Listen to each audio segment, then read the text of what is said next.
হিজবুল্লাহর প্রধান কে হাসান নাসরুল্লাহ। মধ্যপ্রাচ্যের সবচেয়ে প্রভাবশালী ব্যক্তিত্বদের একজন সাইদ হাসান নাসরুল্লাহ। তিনি লেবাননে সশস্ত্র গোষ্ঠী হিজবুল্লাহকে দীর্ঘ 3 দশকের বেশি সময় ধরে নেতৃত্ব দিয়ে আসছেন। আজ শনিবার ইসরায়েলি প্রতিরক্ষা বাহিনী দাবি করেছে গতকাল শুক্রবারে বৈরুতে বিমান হামলায় নাসরুল্লাহ নিহত হয়েছেন। তবে হিজবুল্লাহ এই বিষয়ে এখনও কোনো আনুষ্ঠানিক বক্তব্য দেয়নি। ইসরায়েলে গুপ্ত হত্যার শিকার হওয়ায় আশঙ্কায় নাসরুল্লাহ দীর্ঘদিন ধরেই লোকচক্ষুর অন্তরালে রহস্যময় এই ছায়ামানবের ইরানের সঙ্গে ঘনিষ্ঠ সম্পর্ক রয়ে গেছে। তার নেতৃত্বে হিজবুল্লাহ লেবানন সহ পুরো মধ্যপ্রাচ্যে এক বিশেষ অবস্থান অর্জন করেছে এবং আজকের এই অবস্থানে এসেছে। সমর্থকদের মধ্যে নাসিরুল্লাহ ব্যাপক জনপ্রিয়। নাসিরুল্লাহর নেতৃত্বে হিজবুল্লাহ ফিলিস্তিনি সশস্ত্র গোষ্ঠী হামাস, ইরাক ও ইয়েমেনের মিলিশিয়া গোষ্ঠীগুলোকে প্রশিক্ষণে সহায়তা করেছে।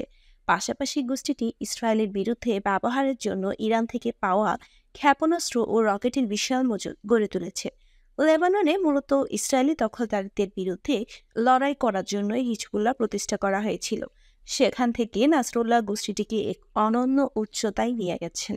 গোষ্ঠীটির সশস্ত্র শাখার আকার লেবাননের মূল সেনাবাহিনীর চেয়েও বড়। সামরিক শক্তিতে হিজবুল্লাহ লেবানিজ সশস্ত্র বাহিনীর চেয়েও শক্তিশালী। দেশটির ক্ষমতার অন্যতম ভারকেন্দ্র এই গোষ্ঠী। সামরিক শাখার বাইরেও গোষ্ঠীটি লেবাননের সবচেয়ে বড় স্বাস্থ্যসেবা খাতের প্রতিষ্ঠাতা। শিক্ষা, সমাজ সেবার এমন কোনো খাত নেই যেখানে হিজবুল্লাহর পদচারণা নেই।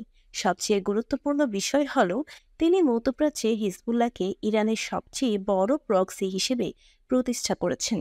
সাইদ হাসান নাসরুল্লাহ 1960 সালে লেবাননের রাজধানী বৈরুতের পূর্বাঞ্চলের বুর্জ হাম্মাদ নামা এলাকায় জন্মগ্রহণ করেন। তার বাবা আব্দুল করিম ছোট্ট একটি ফল ও শাকসবজির দোকান পরিচালনা করতেন। 9 ভাই বোনের মধ্যে তিনিই সবচেয়ে বড়। লেবাননে 1975 সালে গৃহযুদ্ধ শুরু হলে তিনি আমাল মুভমেন্ট নামে শিয়া সশস্ত্র গোষ্ঠীতে যোগ দেন।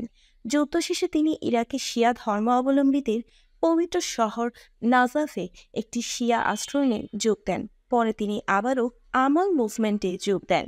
1982 সালে ফিলিস্তিনি সশস্ত্র গোষ্ঠীগুলোর হামলার জবাবে ইসরায়েল লেবাননে আক্রমণ চালালে নাসরুল্লাহ আমল গোষ্ঠী থেকে বেরিয়ে আসেন। পরে তিনি ইরানের বিপ্লবী গার্ড বাহিনীর সহায়তায় গঠিত ইসলামিক আমল নামে একটি নতুন গোষ্ঠীতে যোগ দেন।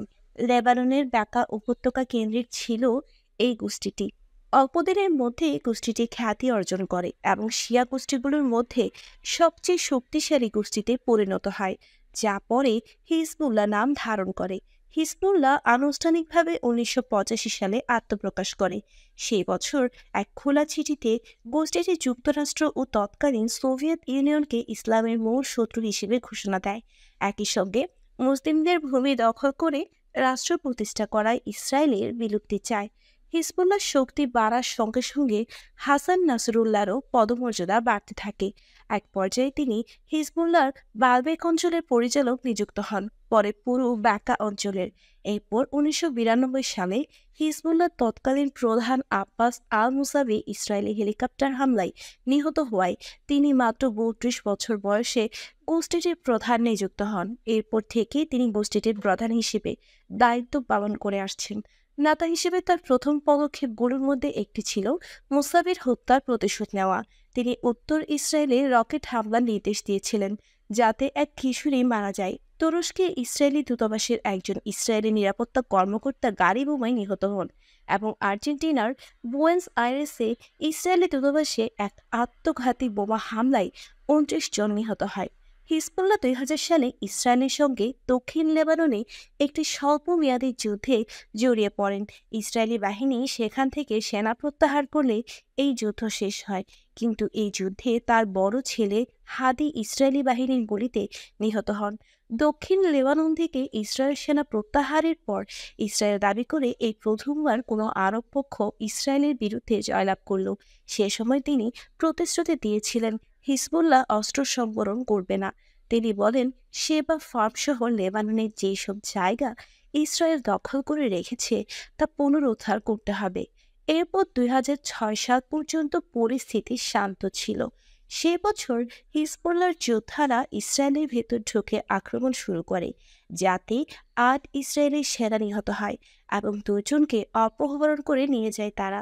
জবাবে ইসরায়েলি যুদ্ধবিমান লেবাননের দক্ষিণে এবং বৈরুতের দক্ষিণ শহরতলিতে হিজবুল্লাহর ঘাঁটিতে বোমা বর্ষণ করে। একই সময়ে হিজবুল্লাহ ইসরায়েলে প্রায় ৪,০০০ রকেট নিক্ষেপ করে।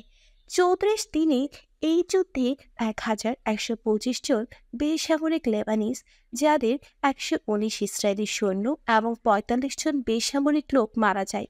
এই সময় নাসরুল্লাহর বাড়ি ও কার্যালয়ে ইসরায়েলি যুদ্ধবিমান হামলা চালায়, কিন্তু তিনি অক্ষত অবস্থায় বেঁচে আসেন। এরপর ২০০৯ সালে নাসরুল্লাহ একটি নতুন রাজনৈতিক ইশতেহার জারি করেন, যা হিজবুল্লাহর রাজনৈতিক দৃষ্টিভঙ্গি তুলে ধরে।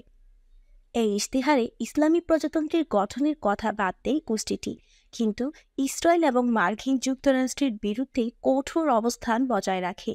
এই ইশতেহারে হিজবুল্লাহ এই দাবি পুনর্ব্যক্ত করে যে দক্ষিণ লেবাননে হিজবুল্লাহ সশস্ত্র অবস্থায় থাকবে। এই ৪ বছর পর ২০১৩ সালে নাসরুল্লাহ ঘোষণা করেন হিজবুল্লাহ সিরিয়ার প্রেসিডেন্ট বাশার আল আসাদের সমর্থনে বিদ্রোহ দমন করতে সিরিয়ায় যোদ্ধা পাঠাবে।